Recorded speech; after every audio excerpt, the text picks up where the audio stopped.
This video is meant to familiarize the rider with the location of information and components on a Pro XD full-size diesel.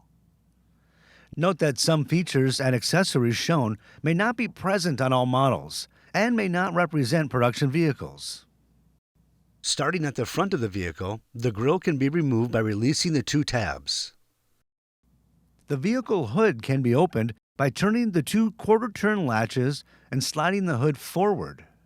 Underneath the hood, you will find the radiator cap, windshield reservoir, if equipped, pulse bar, engine and PVT intake,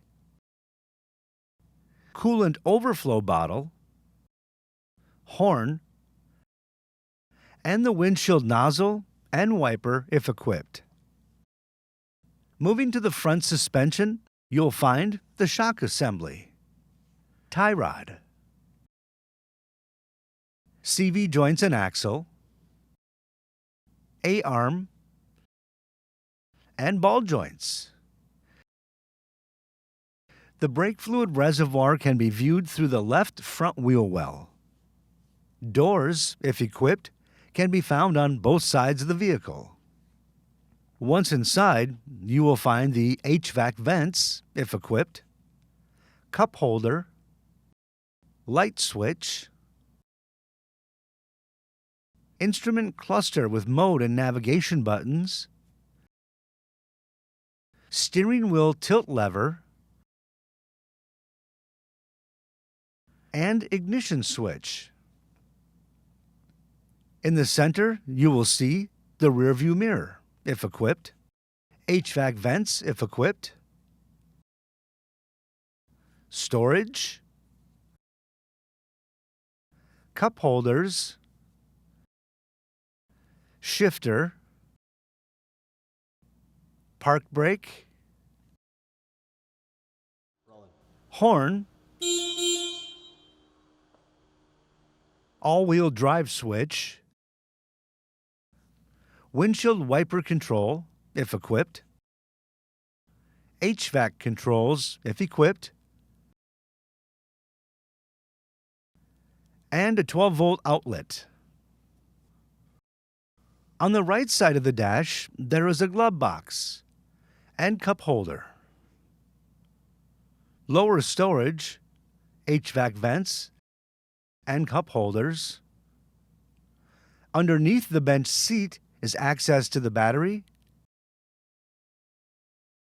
the fuse box,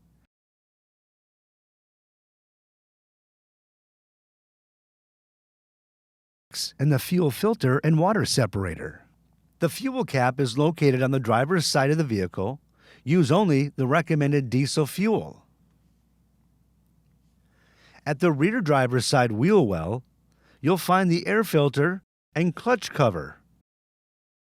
Moving to the rear suspension, you'll find the shock assembly, suspension adjustment, upper and lower A-arms, sway bar link and sway bar, CV joints and axle, and the grease zerk on the sway bar mount. A grease zerk can also be found on the prop shaft under the clutch cover. The cargo box has tilt latches on both sides of the vehicle. Tilting the cargo box will give you access to the oil cap, dipstick, and oil filter. The tailgate can be lowered by pulling up on the latch. In the rear of the vehicle, you'll find the trailer hitch. The vehicle identification number label is located on the passenger front chassis frame. The VIN is also stamped on the driver rear chassis frame under the cargo box. Read all warning labels on your vehicle before riding. A detailed list can be found in your owner's manual. For more information, see your authorized Pro XD dealer or visit Polaris.com.